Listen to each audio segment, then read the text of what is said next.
page numbers and the example when we do it. So I think we had you do on this the abbreviated version for BCD.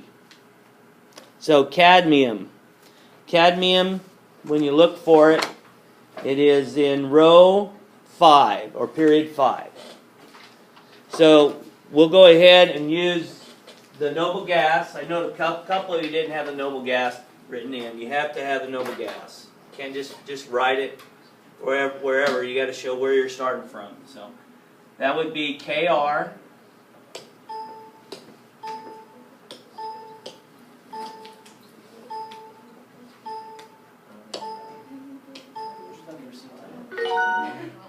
So it would be KR, 5th row, S's are full. And that takes me to strontium. I do. And then after that, then we start filling D's. Dawson and guys, I know you guys got things to talk about and do it later. Okay, so then we got the D's. And D's are always inner level. They're never considered outer. If you put them at the same as the S's and P's, then you're not showing those inner level D's being filled. So it has to be 4D, and then on this one, you're going all the way across the cadmium. And then you stop. So 4D10. Any questions with that? That's it. That's all you have to do.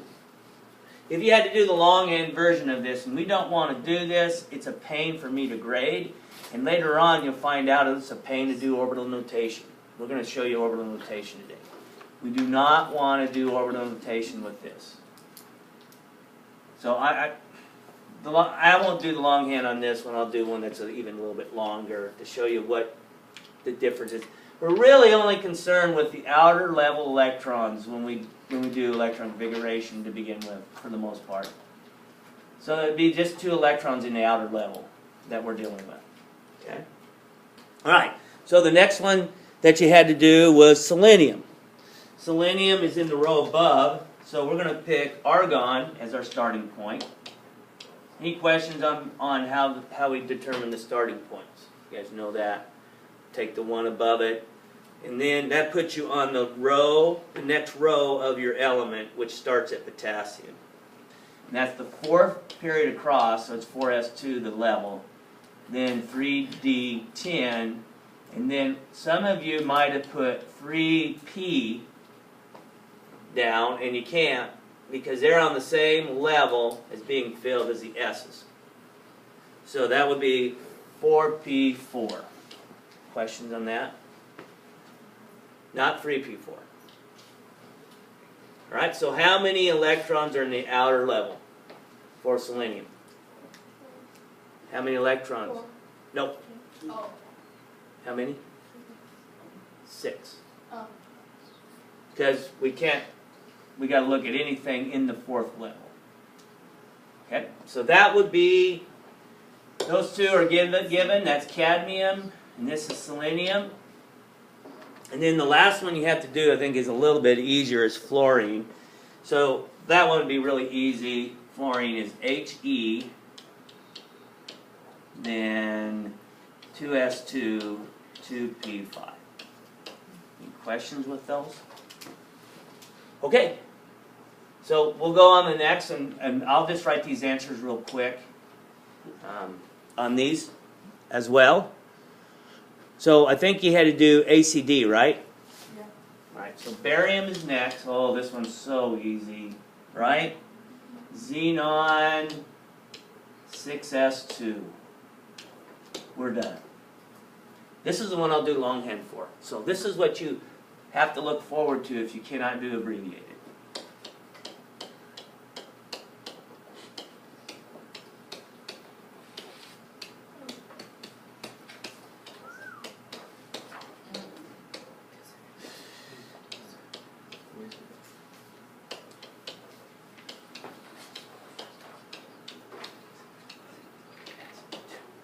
There you go. You don't want to do that. This is xenon, by the way. There's xenon. You're saying, I know everything to xenon.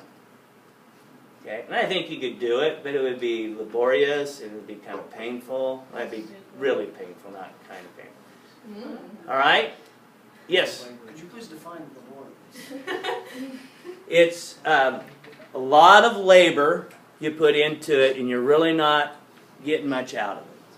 It's kind of like giving homework to give homework to keep you busy. It's like busy work. That's laborious. Okay? So I don't want to give you anything that's laborious to the point you really understand where they come in when you know how to the starting points. And if you know how to do the starting points, then you're fine. Okay? And we're going to do this thing called orbital notation. We're actually going to show where the electrons are at, and there's just a modeling of that. It's not very difficult. If you've got the electron configurations written out, you're fine. You know, it's not that big a deal. It's not going to be on the quiz tomorrow. But if it was, I would say 8 or 9 out of 10 of you would not have an issue with it, and it would actually give you an advantage because it would be easy questions. But since it's just a day of work on it and practice, then I'm not going to do it. But that's what barium would be. And let's do the last two. The last two would be manganese. Some people might have used magnesium. There is a tendency to get them switched around. Magnesium is 12. Magnesium is 25. So it'd have to be manganese. And so we start with, on that one, argon.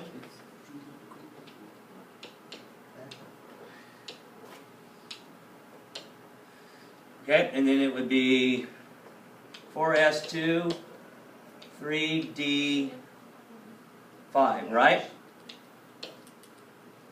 And that's what we'd have. And then our last one would be arsenic. Arsenic would start out with, in that same row, I believe, it'd be Ar,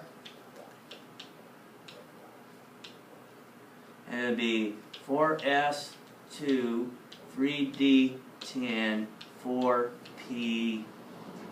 There's that win again. 3. How we doing? Yes? So we're not doing this tomorrow? No, you're doing this tomorrow. The orbital notation you're not doing, which I'm going to show you today. Okay? That's different than electron configuration. So any questions on these examples? Okay. So we get this thing called orbital notation. And orbital notation shows you exactly where the electrons are at. I'm going to bring in 2 new ideas today. The definitions we'll write down later on. I'll show you the application first and then the definition later. So, sometimes it's good to model where these electrons are at in the orbitals. Each orbital can hold how many electrons? How many? 2. 1 or 2. Okay? 1 or 2, like seats on a bus. 1 or 2. Comfortably. So, what we're going to do, these electrons are just numbers now. Like this 1s2, 2, it tells you total electrons within the sublevel. We want to show where those electrons are actually located. Okay? There's this rule, it's called Hunds Rule. And when they look at these electrons, they have particular ways in which they fill the orbitals. They do it in a specific way. They fill orbitals in a specific way. Or they're in orbitals in a specific way. Depending upon how many electrons are present in the sublevel. Okay? So one of the ways, kind of like, we can use the bus example. You get on a bus, you got a long trip. You get on there, and as you go down, you get your own seat until you have to pair up, right? A lot of times you want your own space, you can lay down and sleep, you don't want an elbow room. Electrons are the same way. Guess what? They're going to get their own space before they have to pair up. Electrons have to have their... What do we know about electrons? Do they want to be next to each other? Why don't they want to be next to each other? They're the same charge. They're going to repel each other. Okay? They don't want to be with one another. And so they're going to want their own orbital. But the problem is there's only so many orbitals, and if you have too many electrons, they're going to have to pair up. Now, if they pair up, there's this other thing. Electrons actually have, they know electrons have a spin on an internal axis. So we think of electrons orbiting, in a kind of moving around the nucleus. Okay, so electrons are actually out here and they're moving around the nucleus. But this electron also has a spin. Okay? That spin could be rotating clockwise, or that spin for that electron could be spinning that way. Clockwise or counterclockwise. Like if you have a basketball, you can spin it one way on your finger, right? You can stop it, and then you can spin it the other way. So it has two spins. Like righty-tighty, lefty-loosey, right? You guys remember that from, what is it, I think? Okay. Clockwise, tightening, counter. So electrons have two spins. If they're in the same orbital, they have to have opposite spins. If they're in the same space, that allows them to be in the same space because they're going to have opposite magnetic properties. What do you guys know about north and south on a magnet? Do they attract? Yes. Okay, so opposite magnetic properties pull together. So guess what? Electrons have opposite charges, but their spins create a magnetic property that allows them to coexist with one another. They can be in the same vicinity because they have an opposite property because of their spin that is called, they call them paramagnetic properties. Where they have opposite spins, they can be in the same area. So in a long, spelling that all out, electrons are going to have opposite spins if they're in the same orbital. So I'm going to use the examples that you have, and you guys can use these as your notes. We're going to start with cadmium. Well, I think the first one we'll start with is fluorine. I think that'll be an easier one to start with. So we're going to look at fluorine, and we have to know how many orbitals are in each sublevel. So S has how many orbitals? Two electrons, but how many orbitals? One. How many orbitals for the P's? Three. D's? 5. F's? 7. 1, 3, 5, 7, odd. Okay? So, what we're going to do is for every sublevel, we're going to draw a line that represents how many orbitals it can have. Not that many is going to be filled up. So S has one line, and the P's have how many lines? 3. 1, 2, 3. So those lines are models for an orbital. Now, Hunds Rule says orbitals must feel like seats on a bus, a lot of times one at a time until there's too many. And then they'll start pairing up. So S has to pair up right away because there's only one orbital. Okay, it's like a motorcycle. You get on there, where's the other person going to sit? Right next to the person on there. So they have to fill up right away.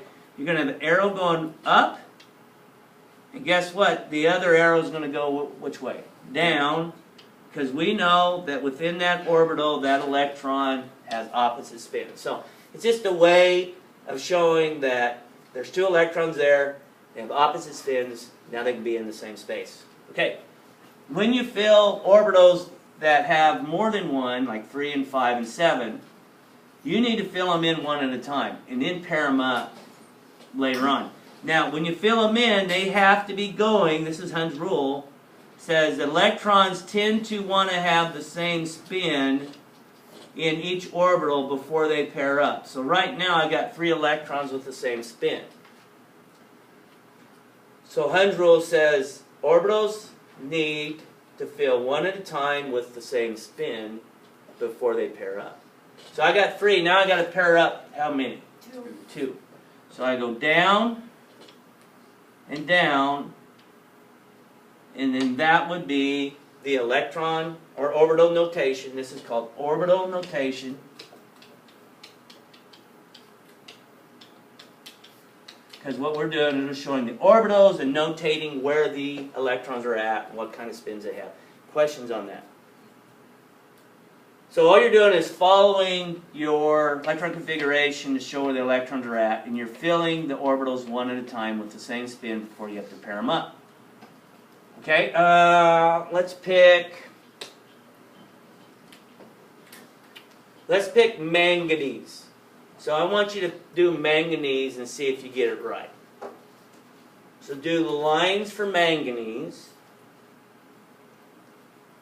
That was the one that was argon 4s2 3d5. Do that one and let's see if you get it right. Orbital notation.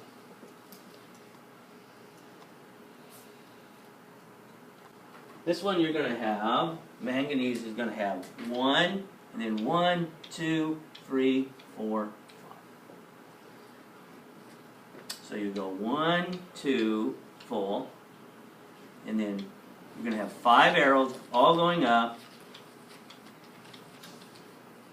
and that will be your answer. They get their own space. Kind of like you in a house. If you had your own room, you got too many, you got more kids and you got rooms, and you got to start pairing up. The way it goes. Got to do it. Go ahead and do, this one was, I think, arsenic, right? Yeah. Go ahead and do arsenic. Go ahead and do arsenic and see what you come up with that on that one.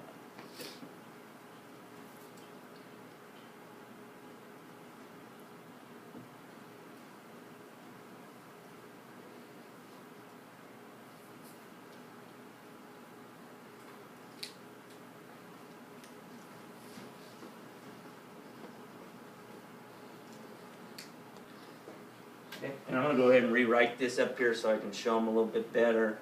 So I'm going to go 4s2, 3d2, 4p3.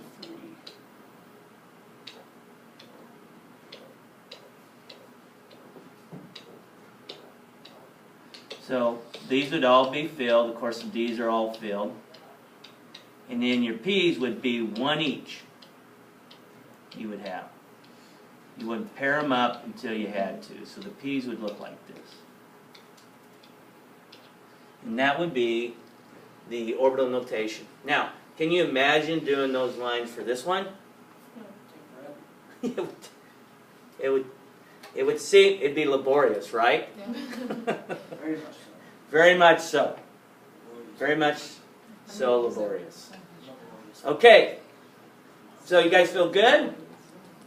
So the other thing that's on the quiz, if you look on the board here, and I'm going to rewrite those here on this, but I think most of you, I didn't have any problems from last class of people seeing it. If you can't see it, you want to move over here and answer them because you can't see the questions, that's fine. Answer those 10 on the left-hand side, if you would.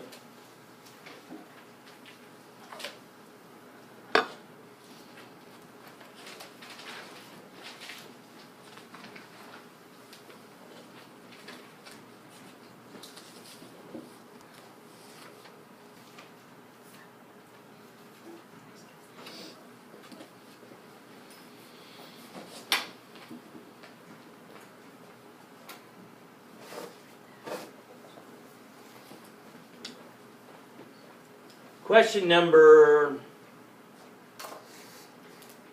4 and question number 9 are really the same thing. So I'm going to just go ahead and make it to where it's not. So number 4, if you look at it again, it's the number of different sublevels in the 3rd level. That way they're kind of different. 9's a little bit more specific than 4. All right, so let's go ahead and answer them. Number of p orbitals. 3. 3.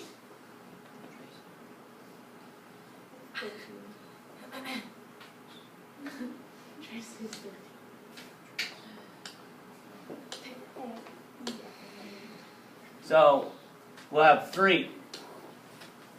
Electrons in the 4th level, 32. Orbital in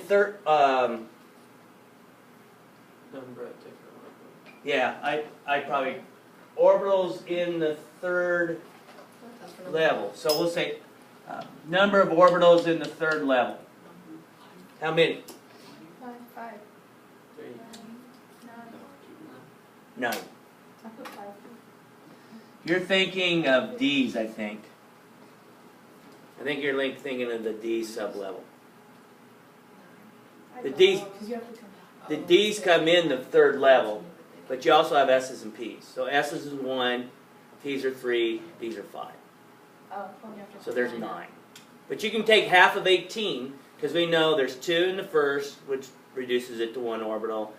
There's 8 in the 2nd, reduces it to 4 orbitals. There's 18, reduces it to 9 orbitals. And then there's 32, which reduces to 16. You can also do what n squared, right? N squared is the number of orbitals. Number of different sublevels in the 3rd level. 3, S, P, and D. Electrons in the 5th level. 50.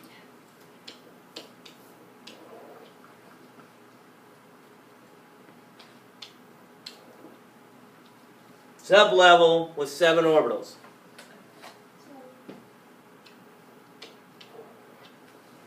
F, right? 7 orbitals. The F is the sublevel with 7. D has 5. Level with 4 orbitals. 2nd. Each orbital can hold 2. What sublevels are in the 3rd level? SPD. And then the group that ends in P5. No, not noble gases. Not nonmetals. Halogens. Or group 17. I probably won't give you that one. Okay, or if I said what group ends in S1? Alkaline metals. What ends in P6? Noble gas. Okay? So, we finished early. That way, if you guys have questions or anything that concerns you, it's going to be in the quiz or anything like that,